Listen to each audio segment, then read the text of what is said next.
I'm Kathleen Kane with Horses Bring Life, and once again we're talking to Richie Q, author of two books, Brooklyn Street Fighter Surviving the War Zone and Brooklyn Street Fighter Surviving the War Zones. Now, it's been really fun because we've been hearing the stories from the actual author, and Richie Q is telling the stories and adding your own flavor as we go along. Now, if you want to get the actual books, because I know you've been following the stories, you can go to Amazon or Barnes & Noble. Now, we're in chapter 22. We did chapter 22A with two short stories, and now we're going to go into B. Yes. And I was just attacked by their rescue dogs, which in a good way, and so much fun. I would take them all home if I could. My dog Tut, he's a dingo. He's a dingo.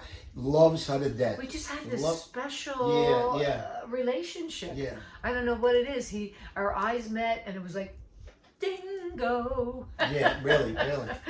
Okay, well, let's get to the stories. Okay. Because it's been pretty exciting. Yeah, now these are the events of 1964. I think mostly all summer events, but because that's when you're outside most of the time, and they're kind of simple. So I made them events. Like there's like eight events for that year. There's more, but that these are small events.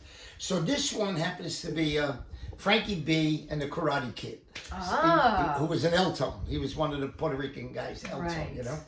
And Frankie says, you know, Frankie says, I go to the Triangle, and Frankie goes, Q, take a walk to my grandmother's house, you know. So I say, all right, I'll walk. I knew them, all the Borgisanos. I knew them all. It's fun too because you have family on the area. Yeah, that was big family in the area, you know. And Frankie was one tough kid, man, tough, strong.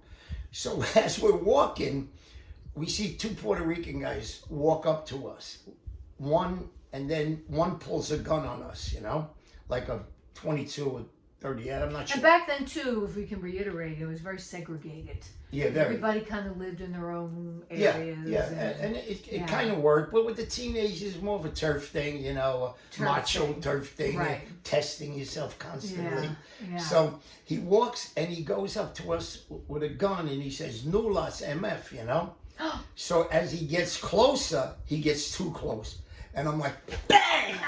I hit him with a right hand, and I knock him down. Bang! He goes down, and now the other guy runs, and I'm on top of him, going boom, boom, and I'm banging him, and I think I broke his nose. I'm not sure, but the hell I did. So then we split. We run back to the Los Avenue. So I said, what the hell was that? So he goes, oh yeah, I forgot to tell you.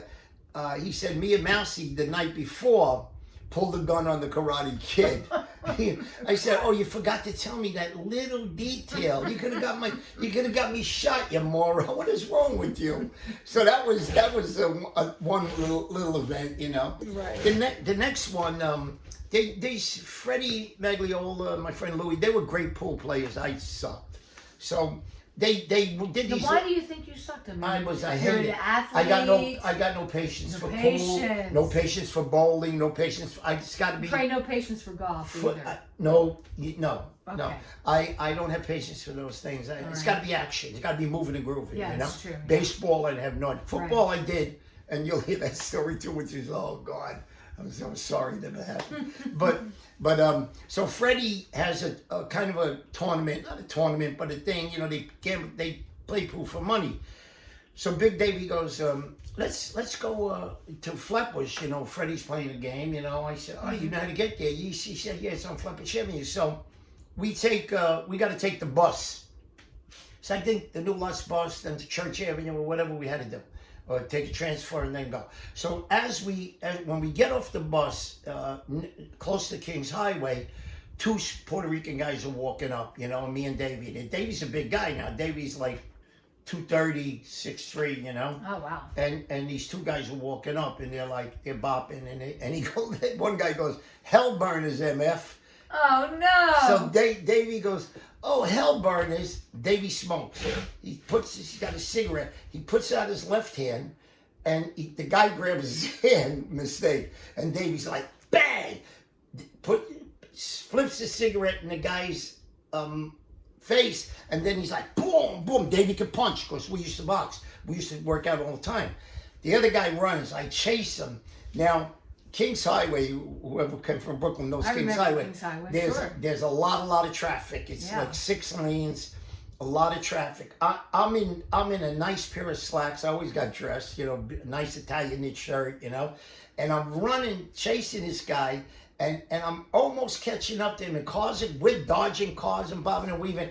I go to grab him. He stops. He goes down, and I fly over him, and my knees scrape the floor. And I'm like, then he gets up and runs, and I'm like, oh, my knees, oh man. And I'm a carpet installer, you know, even at that young age. And I started young.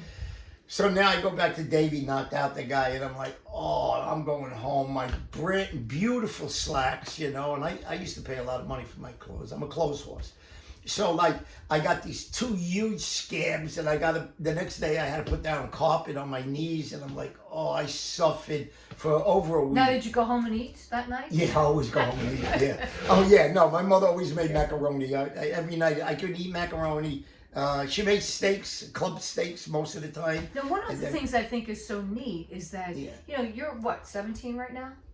Yeah, 17. 17? Yeah. 1964, and yet you remember everything so specifically. Yeah. Even the punch on your nose, even, you know. Yeah, it's easy, but I lived even it. the scab on your knees. Oh, yeah, I lived it. It was hurt right. me. I live with that, you know? And I'm like, oh, you know, I'm not.